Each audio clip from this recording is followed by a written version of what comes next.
Alright, so in the wake of recent events regarding the UFC, I think it's kind of important that we talk about what makes the belt so great. Me personally, I have Merab and Ilya both in the top 10, and it's no recency bias, I just think that they're that good. And most often you'll hear people that don't agree with this say things like, oh, they don't have as many title defenses, but that begs the question, what makes title defenses so important? That's what I wanted to talk about today. I feel like title defenses are not as important as people make them out to be. Till this day, you could still find people in the comment section of ESPN MMA's Instagram talking about how Jose Aldo's still the GOAT, despite the fact that we got guys like Max, Volkanovski, Ilia Topuria, and people are still trying to say he's the GOAT because he has all these WBC, whatever the fuck, Strikeforce wins. Get the fuck out of here, bro. Fuck that. Anyways, let's get right into it. At the end of the day, you're still fighting contenders. Basically, you're still just fighting the same people that you would if you were in a title elimination bout, but for some reason, people try to attribute a greater degree of value to this, even though it's like, you know, you could have, for example, Justin Gaethje beating Dustin Poirier, and it's like, oh, okay, whatever, good win. And then Islam Makhachev beats Poirier less dominantly, by the way, and people were like, oh yeah, dude, that does everything for his legacy. The only reason that people even give a fuck is because there's a fucking belt attached. Like, come on. If anything, it makes it less impressive. You're supposed to be the champion. You would think that this guy would perform better than Justin Gaethje, but no, Justin Gaethje dominated Dustin Poirier, and Islam was kind of struggling until the fourth. Now, I don't say this to detract from the achievement of beating a contender, because beating a contender is still an impressive thing, but I think it's the win streak that really matters more than just beating any random contender, except for special scenarios like Ilya beating Volkanovski. You know, Volkanovski was the former featherweight GOAT. He's still probably the featherweight GOAT. He beat Max. Like, those are impressive wins in their own right. You know, it doesn't have to have the title even on it for those to be impressive. And beating Charles, you know, those are all impressive wins. Also, I think the thing about this too is beating the champion is ultimately more impressive than beating the contender, because when you're beating the champion, that's the guy that's at the very, very top. You know, he's at the peak, whereas the contender is just like, you're kind of expected to beat him. So when you're on your title streak and you're fighting contender after contender, especially when you're clearing out a division, it's like, who do they gotta, you know, they gotta pull people from the woodworks to try to come and fight you. Not all belts are created equal. This is obvious, you know, you cannot compare the title reign of Islam and Ilya to DJ. This is the reason why a lot of people have them above him already, despite the fact that they don't have the 7, 8, 9, 10, 11 championship defenses, all that bullshit. That shit doesn't fucking matter, bro. Lightweight and featherweight are so much more competitive that one of those title defenses is worth like 3 featherweight defenses, at least, especially back in that day, you know. Nowadays, featherweight's becoming more competitive, but back in DJ's era, you know, full of fucking ice cream truck drivers, fucking substitute teachers, part-time security guards, tomato soup cans, like, they were finding anybody to fucking fight this guy. Nowadays, it's like, look at Ilya's streak, right? He's beating the best featherweight in history, Volkanovski. He's beating the second all-time featherweight, Max Holloway. He's beating the second or third greatest lightweight in history, Oliveira. Mighty Mouse's wins are nowhere near this pedigree. This just ultimately proves that title defenses aren't everything. Each belt has a different amount of weight to it. The example I included for this is Islam's tenure versus DJ's tenure. You know, most people would agree that Islam's run was more impressive, and that's just because he faced a higher level of competition. For this reason, I think it's completely valid to say Poirier is better than TJ Dillashaw all time. And that's despite the fact that Dillashaw was a champion and Poirier never even reached the belt. And for this reason, I think we could use this type of logic to justify like single-time belt holders being higher ranked all time than multiple time defenders like BJ Penn. BJ Penn has multiple title defenses. I feel like that's less impressive than Belal's one title win in the modern era. And I think a lot of people would agree with that too. Modern fighters have to win more to get to the belt. This is credit to Lucas Tracy. Just straight up, if you look at the amount of people that are in the UFC today compared to prior eras, it's nowhere close. You have to rack up title wins, successive wins in a row, dominantly, just to even sniff the belt. Whereas back in the day, you built up a little streak, 3-4 wins, you're already touching the belt. A great example of this is Arman Sarouk. This guy is 10-1 in the UFC, and yet he still hasn't fought for a belt. Now, this could be due to him pulling out for not making weight or whatever it was against Islam, and now they're trying to punish him or whatever, but it's still just crazy to think about it. This guy is 10-1 and he's still not even fighting for a belt.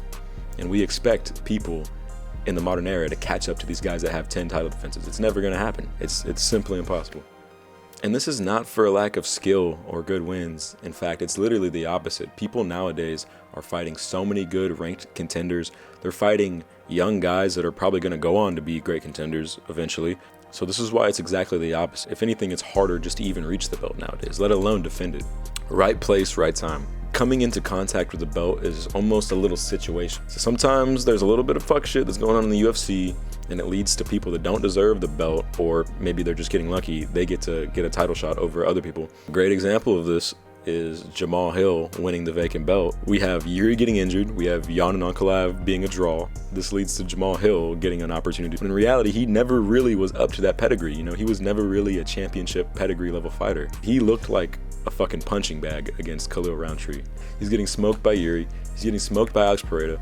These fights aren't even fucking competitive, bro. Another good example of this is actually John Jones, when there's actually a great champion in Francis Ngannou holding the belt at heavyweight. You know, oh, it's contract disputes. Oh, I'm gonna need fuck you money to go up there. He leaves, and Ciryl Gane is fighting for the vacant belt, right? The moment he sees a guy that actually has like little to no knockout power and zero grappling, he's like, oh, I'm there. You know, and all of a sudden he doesn't need money anymore. You could even go back to Oliveira with this, which is funny. It just so happens that Islam vacates the lightweight belt, and now Charles Oliveira has like a realistic opportunity to fight for the belt, when previously, you know, they would have never matched him up with Islam. Obviously, nobody really expected him to beat Poirier, but still, just the fact that he was even in that position in the first place is ultimately lucky. The UFC is a business. Anybody that has a high value name and can bring money to the UFC, they're going to be favored over fighters that are like wrestlers or whatever. This mostly happens with strikers who are super entertaining and they have all the Instagram followers. These people are going to be prioritized over like grapplers or boring fighters or people that are boring on the mic. It's kind of funny because if you actually watch Paddy, he doesn't have like the craziest, most entertaining style, but his out of the cage persona is so like clippable that he has actually become like a household name. And this is the reason that people want to see this fight over Arman, which is ridiculous. You know, Arman and Ilya is definitely the most high skill matchup you can make at the moment, probably in the entire UFC besides Ilya and Islam. But people still are begging for this fight between him and Paddy. Like, nobody wants to see this shit, bro. It's just because, you know, he has a funny accent and he talks funny. And see, this even comes into play with like the O'Malley and Marlon Vera fight. Like, it's not because Marlon Vera himself is the biggest draw, but the UFC recognizes O'Malley as a star, and they don't want to pit him up against someone that he might lose to, like Merab, which he obviously fucking got washed by Merab. You know, the UFC wanted to protect O'Malley and give him a fun fight against a striker that everybody knows he could beat, to kind of bolster his legacy, right? And make it was a little quick cash grab is what it was, you know? Nobody really thought Marlon Vera stood a chance. I think he was like ranked number 5 whenever they made the fight. Making your first title defense against ranked number 5 is kind of ridiculous. Speaking of which, John Jones, ranked number 7, Stipe, first out, ridiculous. Anyways, yeah, it's not that Vera himself had the biggest name value. It's that they wanted to make O'Malley even more of a star by giving him an easy little layup, fucking title defense. And that's exactly what happened. And you see, what's interesting about this is it's not really super present in other sports leagues. Like, obviously the NBA wants big market teams to be in the championship, which is why OKC versus the Pacers probably wasn't what the NBA really wanted. But sports leagues like the NFL and the NBA, they don't really have as much power over who's in the championship as the UFC does. You know, these guys are actually just making the matches themselves. You know, there could be infinite corruption, you know, technically. Like, if you have a guy that's like a super dominant wrestler, but he's super boring, you could kind of hold that guy off from getting a title shot for like years if you really wanted to. They have the ability to manipulate and pull the strings so much more than the NFL and the NBA. The UFC is actually just making these fights out of thin air. They could technically just choose anybody to fight anybody. Obviously, it's very lucrative for O'Malley to be the champion. This is the reason he got an immediate rematch against Merab. And instead of O'Malley going out and fighting Petr Yan, no, he waits and then still gets to fight Merab. Like, that's a pretty good example of the UFC, you know, making it a business move. They really wanted O'Malley to win that. The people's champ effect. Sometimes fighters could build their legacy by taking hard fights, being active, and winning dominantly. Sometimes these factors could be so important they could, like, leapfrog you over someone that is a little bit less active but has good, solid title defenses, you know. If you're taking a lot of fights every year like Alex Pereira, that's going to do a lot for your legacy. For example, Alex Pereira. 3 times he fought a year in 2022, 2023, and 2024. 7 out of 9 of those fights were against future champs, former champs, or at the time champs. The 8th fight was a title defense against Roundtree. And then let's look at Volk. This is taking hard fights. Volk is out here taking hard fights. He's going after people. Volk could have stayed in his lane and fought at featherweight all day. He probably would have just never lost for years. But instead, he's going after Islam.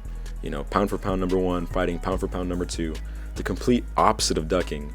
He goes out, chases the hard fight, and loses. Should this really alter and harm his legacy that much?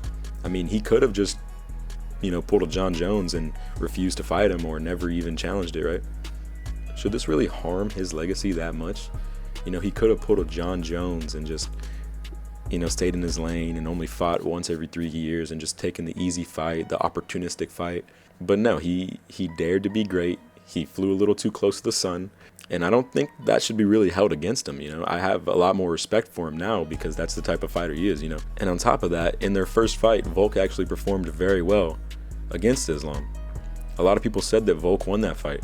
I used to say that too. I recently rewatched it. Obviously, I think Islam definitely won the fight now, but that performance continues to age well to this day. I don't think we've seen Islam in a fight that close ever since. And this is a guy that's smaller than him. This is a guy that doesn't have maybe the grappling profile that people would think would be competitive against a guy like Islam. We know now how good Australian grappling is with Craig Jones and Jack Della Maddalena, but back in the day, it was like nobody really thought that this guy was going to go out there and competitively grapple Islam. I think a lot of people would have imagined that you would have needed to have grappling as a base. You would have needed to be another Dagestani or something like that to even compete with this guy. Obviously, this is kind of ignoring their second fight. Their second fight kind of did harm Volk's legacy, obviously. But again, he dared to be great. He took a short notice fight, flew a little too close to the sun. And as a fan, I'd rather see fighters push themselves and go for the tough fight than, take the John Jones approach and just prioritize their undefeated, resume and all this shit.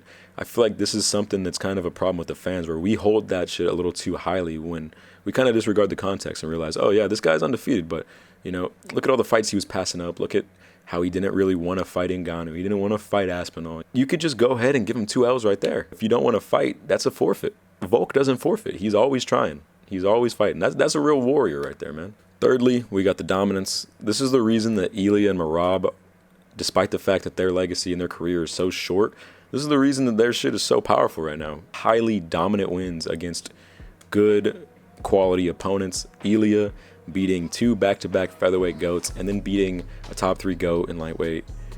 Merab's quality of wins aren't as good, but the dominance is still there. He dominated the absolute shit out of Petr Yan. He beat the fuck out of O'Malley twice. I don't give a fuck what anybody says. That first fight was a complete wash. That shit was not close. The second fight just proves my point even more. That shit was not close. And ultimately, this is more important than having a title fight that is won, or even any fight that is won by just a split decision or a close decision. Ultimately, dominance is a factor, and I think this is one of the reasons that we should be holding Tom Aspinall in an even higher regard than we do. It's one thing to go and just beat everybody and be the heavyweight champion, and your only loss should be a no contest, whatever. No, this guy is destroying people. But yeah, in conclusion, I don't think the title fights are the end-all be-all. If we were going to play this game, then the first generation of fighters are never going to be dethroned. And if you look at other sports like the NFL or the NBA, how often are we looking at those sports and saying, oh yeah, the greatest basketball player of all time, the third greatest is John Havlicek? Nobody fucking says that. Nobody says that Bill Russell's the GOAT. Nobody says that Wilt Chamberlain's the GOAT. And that's because those eras were just straight up less competitive. I don't give a fuck that Wilt was averaging 50 a game, I don't give a fuck what Jim Brown was doing on the fucking Browns back in the 1960s, bro. The whole sport has evolved, and I think that if you genuinely think that these guys in, the 2000s were really that good, then you also have to be consistent and say that these basketball players in the 60s and 70s were that good. And then you have to concede that fucking Jim Thorpe is like the best running back ever. Like, come on, guys. We obviously know that's not the case. I think it's just funny that people try to say this when we have real-world examples of other sports when they were in their infancy, and nobody is trying to bolster these guys' legacy to hold them up, We all understand that the best athletes are modern athletes. And the UFC is a young sport, and it's growing at an exponential rate. So ultimately, what's happening now, recency bias aside, is genuinely gonna be the most impressive shit. So yeah, that's all I had to say. That's the video right there. Go ahead and like this shit or dislike it. Tell me it sucked. This is my first video, so I'm probably going to be getting a little bit better at this, hopefully. Go ahead and comment what y'all want me to talk about next. I'm probably going to be talking about the NFL and the NBA as well. This won't just be a MMA channel, you know. I'll probably be dropping a little bit of music here and there too, so stay tuned.